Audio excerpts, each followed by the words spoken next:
Chapter 11 on the alleged optimism of Dickens. In one of the plays of the decadent period, an intellectual expressed the atmosphere of his epoch by referring to Dickens as a vulgar optimist. I have in previous chapter suggested something of the real strangeness of such a term. After all, the main matter of astonishment, or rather of admiration, is that optimism should be vulgar. In a world in which physical distress is almost a common lot, we actually complain that happiness is too common. In a world in which the majority is physically miserable, we actually complain of the sameness of praise. We are bored with the abundance of approval. When we consider that the conditions of the vulgar really are, it is difficult to imagine a stranger or more splendid tribute to humanity than such a phrase as vulgar optimism. It is as if one spoke of vulgar martyrdom or common crucifixion. First, however, let it be said frankly that there is a foundation for the charge against Dickens which is implied in the phrase about vulgar optimism. It does not concern itself with Dickens's confidence in the value of existence and the intrinsic victory of virtue. That is not optimism but religion. It is not concerned with his habit of making bright occasions bright and happy stories happy. That is not optimism but literature. Nor is it concerned even with his peculiar genius for the description of an almost bloated joviality. That is not optimism, it is simply Dickens.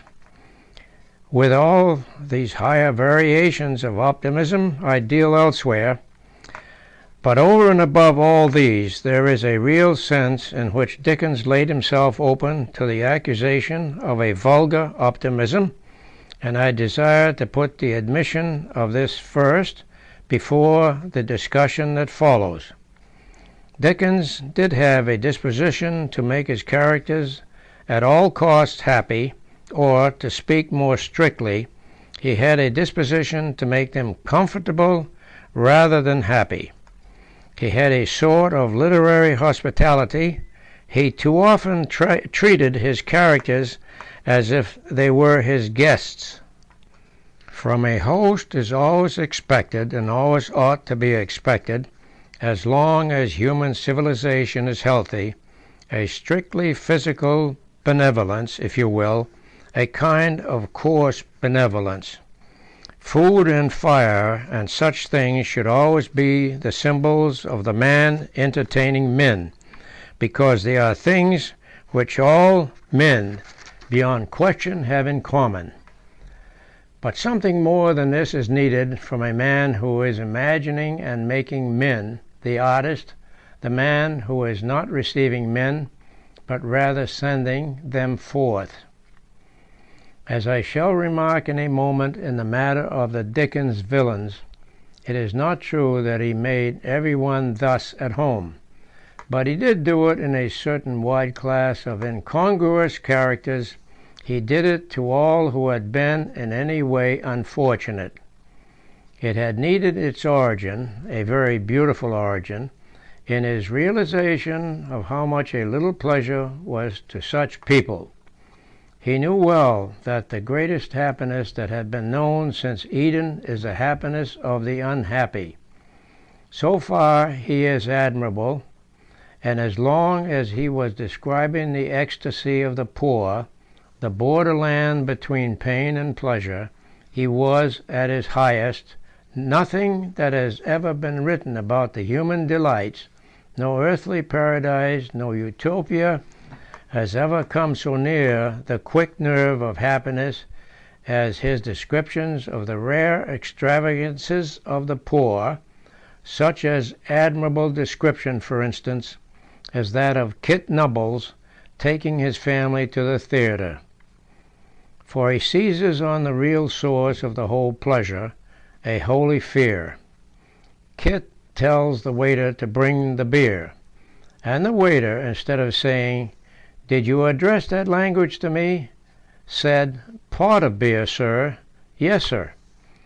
That internal and quivering humility of Kit is the only way to enjoy life or banquets, and the fear of the waiter is the beginning of dining.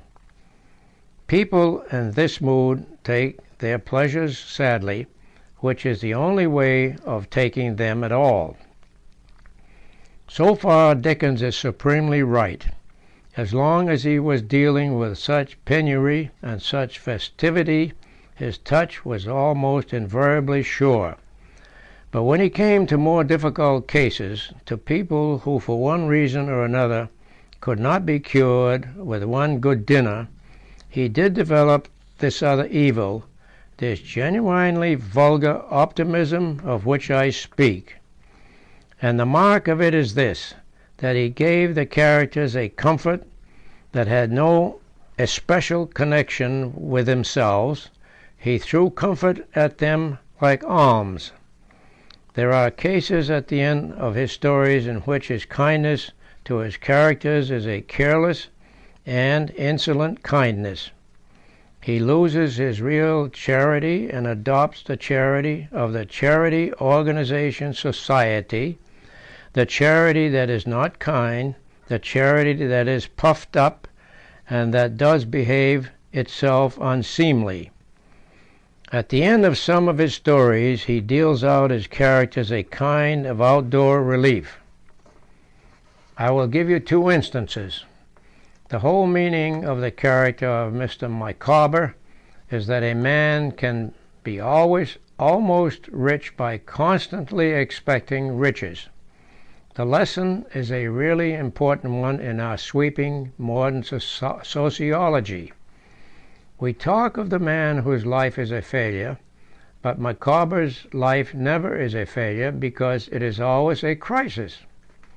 We think constantly of the man, if he looked back, would see that his existence was unsuccessful, but Micawber never does look back. He always looks forward, because the bailiff is coming tomorrow. You cannot say he is defeated, for his absurd battle never ends. He cannot despair of life, for he is so much occupied in living. All this is of immense importance in the understanding of the poor. It is worth all the alum novelists that ever insulted democracy. But how did it happen that the man who created this Micawber could pension his off at the end of the story and make him a successful colonial mayor? Micawber never did succeed, never ought to succeed. His kingdom is not of this world. But this is an excellent instance of Dickens's disposition to make his characters grossly and incongruously comfortable. There is another instance in the same book. Dora, the first wife of David Copperfield, is a very genuine and amusing figure. She has certainly far more force of character than Agnes. She represents the infinite and divine irrationality of the human heart. What possessed Dickens to make her such a dehumanized prig as to recommend her husband to marry another woman? One could easily respect a husband who after time and development made such a marriage, but surely not a wife who desired it. If Dora had died hating Agnes, we should know that everything was right, and that God would reconcile the irreconcilable. When Dora dies recommended Agnes, we know that everything is wrong, at least if hypocrisy and artificiality and moral vulgarity are wrong. There again Dickens yields to a mere desire to give comfort.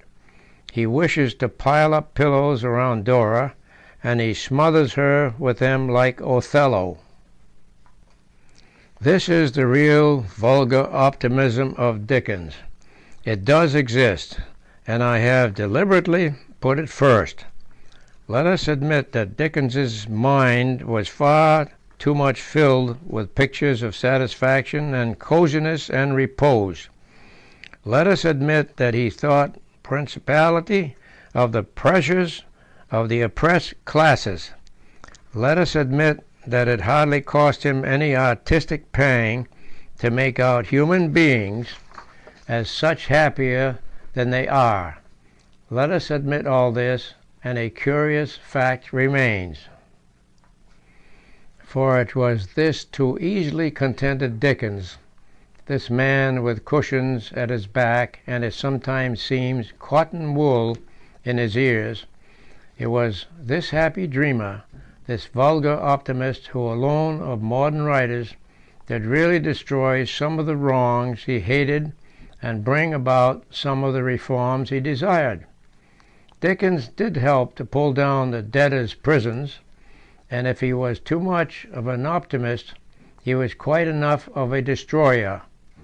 Dickens did drive Squeers out of his Yorkshire den, and if Dickens was too contented, it was more than Squeers was. Dickens did leave his mark on parochialism, on nursing, on funerals, on public executions, on workhouses, on the Court of Chancery. These things were altered. They are different. It may be that such reforms are not adequate remedies. That is another question altogether. The next sociologist may think these old radical reforms quite narrow or accidental. But such as they were, the old radicals got them done, and the new sociologists cannot get anything done at all. And in the practical doing of them, Dickens played a solid and quite demonstrable part. That is, the plain matter that concerns us here. If Dickens was an optimist, he was an uncommonly active and useful kind of optimist.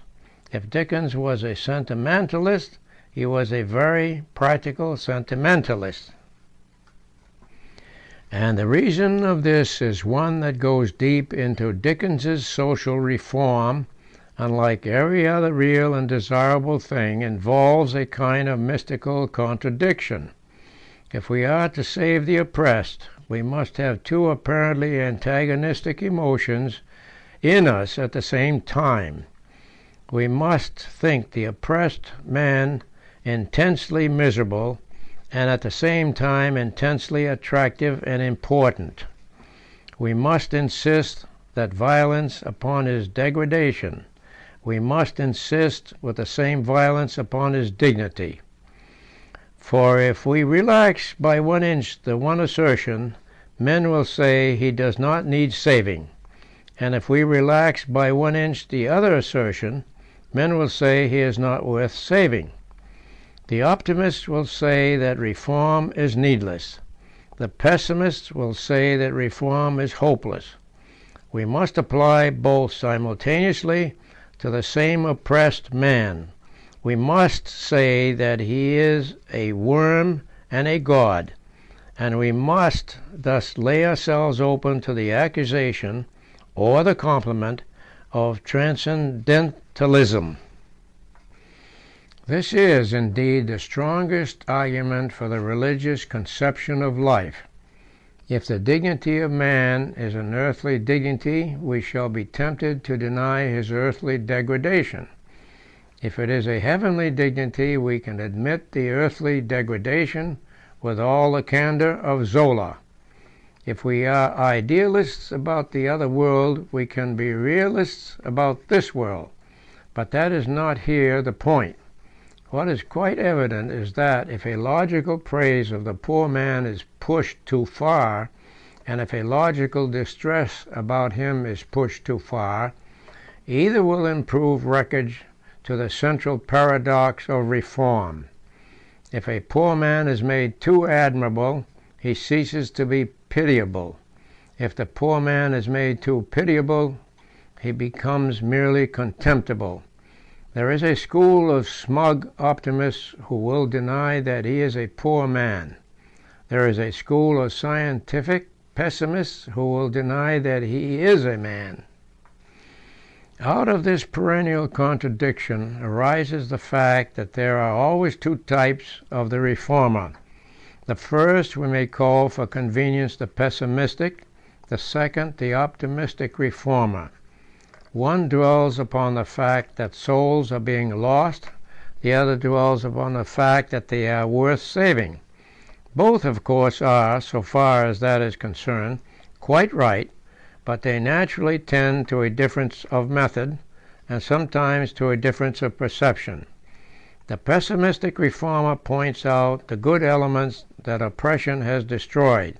The optimist reformer, with an even fiercer joy, points out the good elements that it has not destroyed. It is the case for the first reformer that slavery has made men slavish. It is the case for the second reformer that slavery has not made men slavish. The first describes how bad men are under bad conditions. The second describes how good men are under bad conditions. Of the first class of writers, for instance, is Gorky. Of the second class of writers is Dickens. But here we must register a real and somewhat startling fact. In the face of all apparent probability, it is certainly true that the optimistic reformer reforms much more completely than the pessimistic reformer. People produce violent changes by being contented, by being far too contented. The man who said that revolutions are not made with rose water was obviously inexperienced in practical human affairs.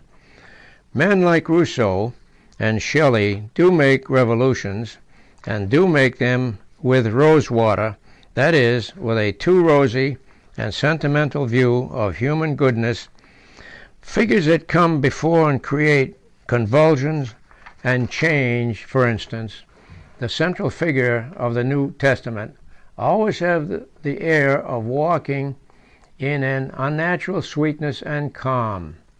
They give us their peace ultimately in blood and battle and division. Not as the world giveth, give they unto us. Nor is the real reason of the triumph of the too contented reformer particularly difficult to define. He triumphs because he keeps alive in the human soul an invincible sense of the thing being worth doing, of the war being worth winning, of the people being worth their deliverance. I remember that Mr. William Archer, some time ago, published in one of his interesting series of interviews an interview with Mr. Thomas Hardy. That powerful writer was represented as saying, in the course of the conversation, that he did not wish at the particular moment to define his opinion with regard to the ultimate problem of whether life itself was worth living. There are, he said, hundreds of remediable evils in this world. When we have remedied all these, such was his argument, it will be time enough to ask whether existence itself, under its best possible conditions, is valuable or desirable. Here we have presented, with a considerable element of what can only be called unconscious humor, the plain reason of the failure of the pessimist as a reformer. Mr. Hardy is asking us, I will not say to buy a pig in a poke, he is asking as to buy a poke on the remote chance of there being a pig in it. When we have for some few frantic centuries tortured ourselves to save mankind, it will then be time enough to discuss whether they can possibly be saved. When, in the case of infant mortality, for example, we have exhausted ourselves with the earth-shaking efforts required to save the life of every individual baby, it will then be time enough to consider whether every individual baby would not have been happier dead. We are to remove mountains and bring the millennium, because then we have a quiet moment to discuss whether the millennium is at all desirable. Here we have the low water mark of the impotence of the sad reformer. And here we have the reason of the paradoxical triumph of the happy one. His triumph is a religious triumph. It rests upon the perpetual assertion of the value of the human soul and of human daily life. It rests upon his assertion that human life is enjoyable because it is human. And he will never admit, like so many compassionate pessimists, that human life ever ceases to be human. He does not merely pity the lowness of men, he feels an insult to their elevation. Brute pity should be given only to brutes. Cruelty to animals is cruelty and a vile thing, but cruelty to a man is not cruelty, it is treason. Tyranny over a man is not tyranny, it is rebellion, for man is royal.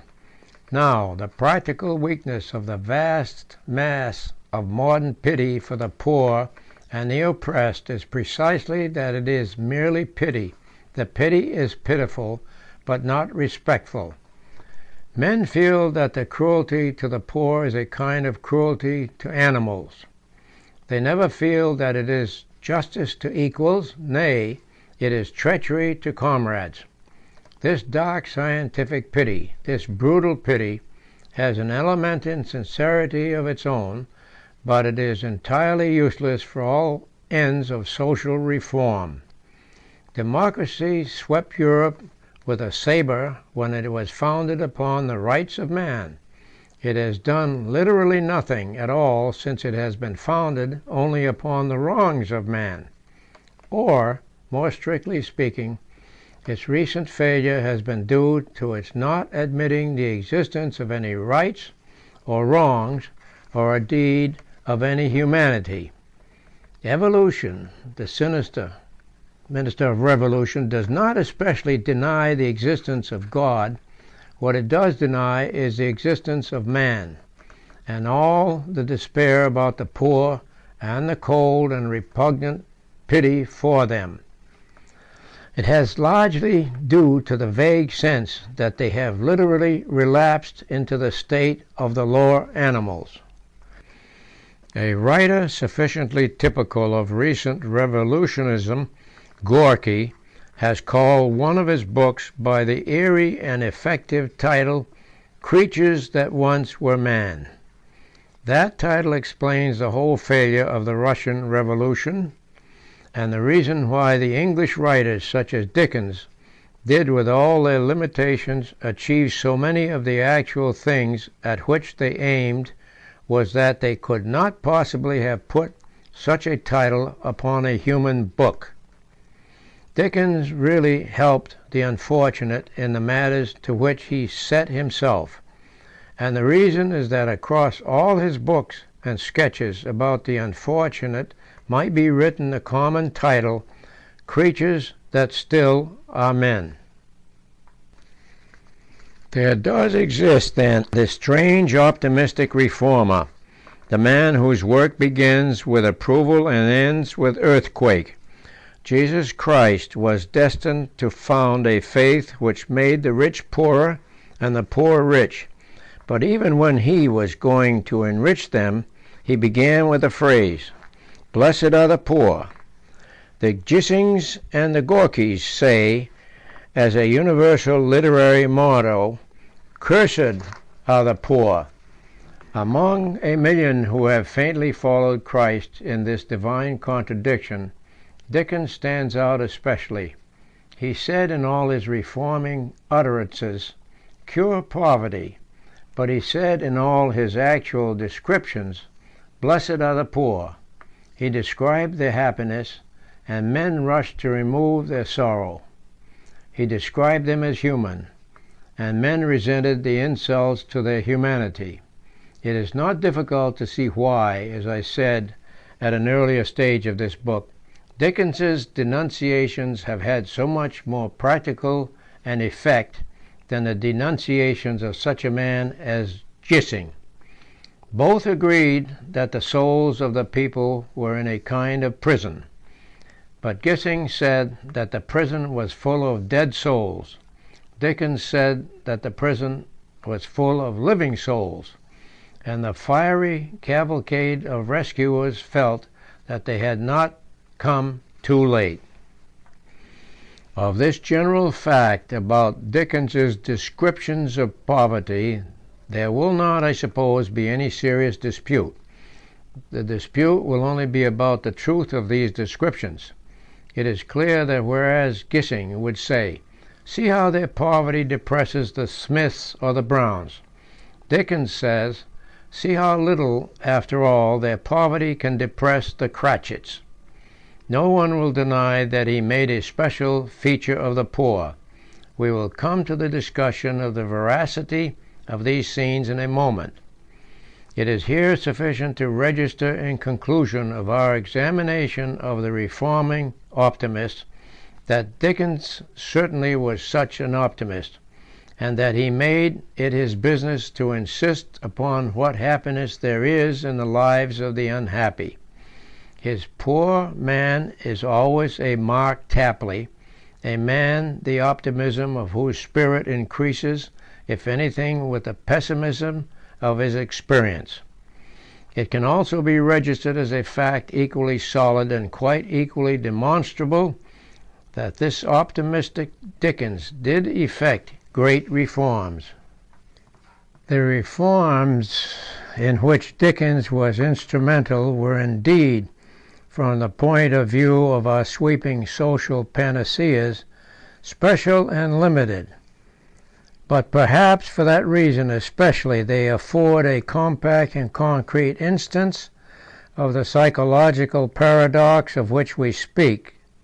Dickens did definitely destroy, or at the very least help to destroy, certain institutions. He destroyed those institutions simply by describing them.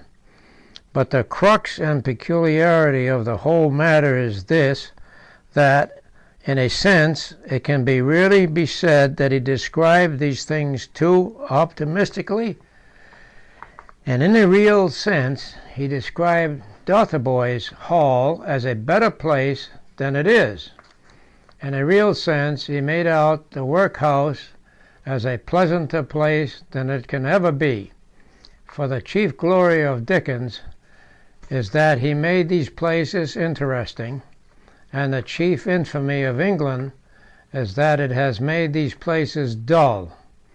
Dullness was the thing that Dickens' genius could never succeed in describing.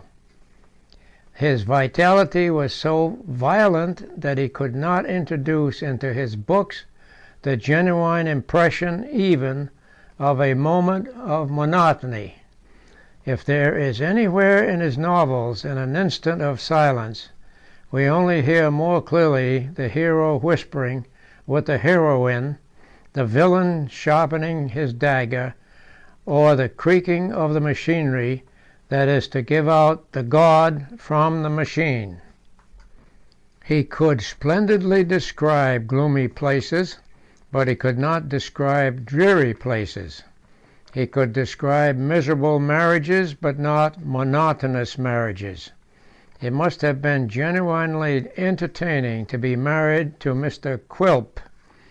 This sense of a still incessant excitement he spreads over every inch of his story and over every dark track of his landscape. His idea of a desolate place is a place where anything can happen. He has no idea of that desolate place where nothing can happen. This is a good thing for his soul, for the place where nothing can happen is hell. But still, it might reasonably be maintained by the modern mind that he is hampered in describing human evil and sorrow by this inability to imagine tedium, this dullness in the matter of dullness. For, after all, it is certainly true that the worst part of the lot of the unfortunate is the fact that they have long spaces in which to review the irrevocability of their doom. It is certainly true that the worst days of the oppressed man are the 9 days out of 10 in which he is not oppressed. This sense of sickness and sameness Dickens did certainly fail or refuse to give. When we read such a description as that excellent one, in detail, of Dotheboys Hall, we feel that, while everything else is accurate, the author does, in his words of the excellent Captain Nares in Stevenson's Wrecker, draw the dreariness rather mild. The boys at Dotheboys were perhaps less bullied, but they were certainly more bored. For, indeed, how could anyone be bored with the society of so sumptuous a creature as Mr. Squeers? Who would not put up with a few illogical floggings in order to enjoy the conversation of a man who could say, "She's a rum 'un, is nature"? Nature is more easier conceived than described. The same principle applies to the workhouse in Oliver Twist. We feel vaguely that neither Oliver nor anyone else could be entirely unhappy in the presence of the purple personality of Mr. Bumble. The one thing he did not describe in any of the abuses he denounced was the soul-destroying potency of routine. He made out the bad school, the bad parochial system, the bad debtors' prison, as very much jollier and more exciting than they may really have been. In a sense, then, he flattered them, but he destroyed them with the flattery. By making Mrs. Gamp delightful, he made her impossible. He gave every one an interest in Mr. Bumble's existence, and by the same act gave every one an interest in his destruction. It would be difficult to find a stronger instance of the utility and energy of the method which we have, for the sake of argument, called the method of the optimistic reformer.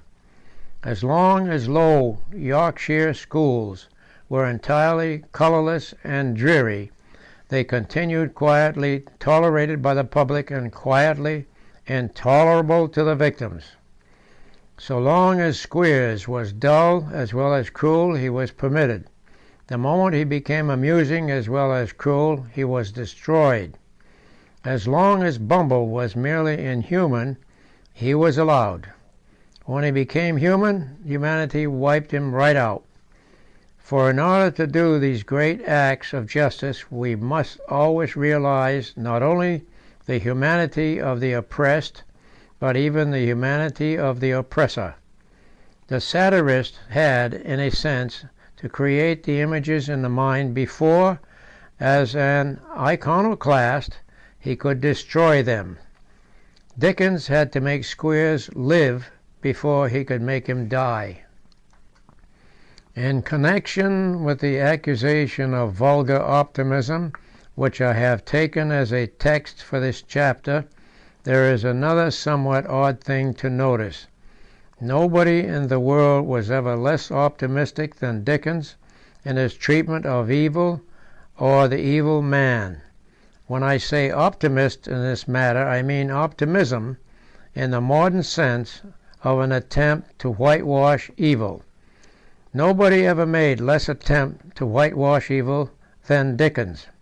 Nobody black was ever less white than Dickens's black.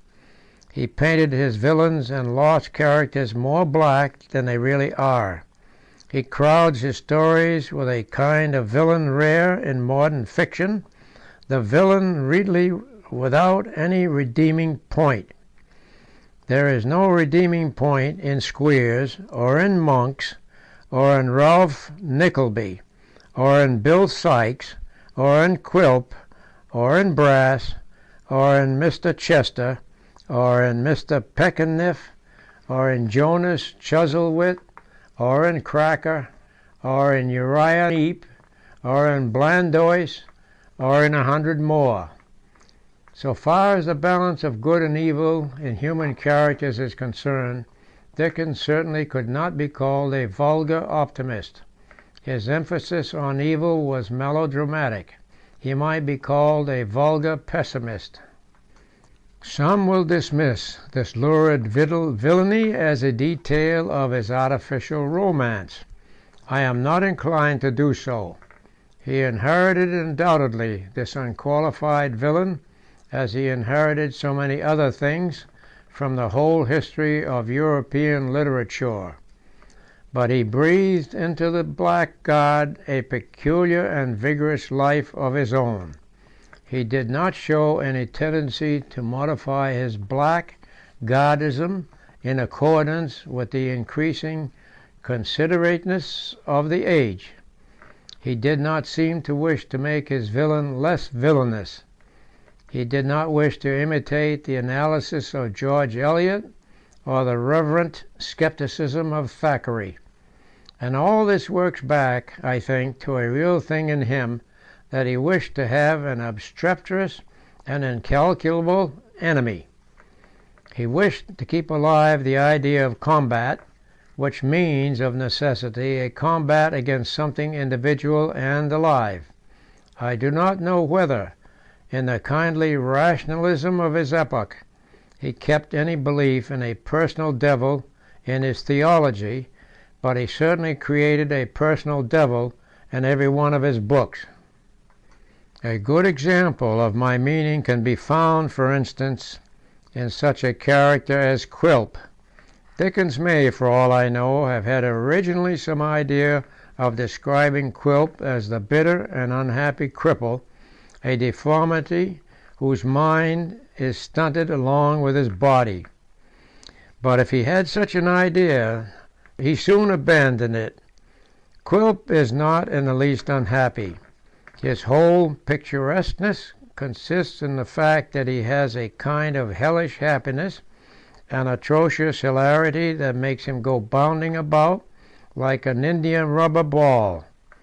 Quilp is not in the least bitter. He has an unaffected gaiety, an expansiveness, and universality. He desires to hurt people in the same hearty way that a good-natured man desires to help them. He likes to poison people with the same kind of clamorous camaraderie with which an honest man likes to stand them drink. Quilp is not in the least stunted in mind. He is not in reality even stunted in body. His body, that is, does not in any way fall short of what he wants it to do. His smallness gives him rather the promptitude of a bird or the precipitance of a bullet. In a word, Quilp is precisely the devil of the Middle Ages. He belongs to that amazingly healthy period when even lost spirits were hilarious. This hardiness and vivacity in the villains of Dickens is worthy of note, because it is directly connected with his own cheerfulness. This is a truth little understood in our time, but it is a very essential one. If optimism means a general approval, it is certainly true that the more a man becomes an optimist, the more he becomes a melancholy man. If he manages to praise everything, his praise will develop an alarming resemblance to a polite boredom. He will say that the marsh is as good as the garden. He will mean that the garden is as dull as the marsh. He may force himself to say that emptiness is good, but he would hardly prevent himself from asking, what is the good of such good? This optimism does exist, this optimism which is more hopeless than pessimism, this optimism which is the very heart of hell. Against such an aching vacuum of joyless approval there is only one antidote, a sudden and pugnacious belief in positive evil. This world can be made beautiful again by beholding it as a battlefield. When we have defined and isolated the evil thing, the colors come back into everything else. When evil things have become evil, good things in a blazing apocalypse become good. There are some men who are jury because they do not believe in God, but there are many others who are jury because they do not believe in the devil. The grass grows green again when we believe in the devil. the roses grow red again when we believe in the devil. No man was more filled with a sense of this bellicose basis of all cheerfulness than Dickens. He knew very well the essential truth that the true optimist can only continue as an optimist so long as he is discontented. For the full value of this life can only be got by fighting. The violent take it by storm. And if we have accepted everything, we have missed something: war. This life of ours is a very enjoyable fight, but a very miserable truce. And it appears strange to me that so few critics of Dickens or of other romantic writers have noticed this philosophical meaning in the undiluted villain. The villain is not in the story to be a character.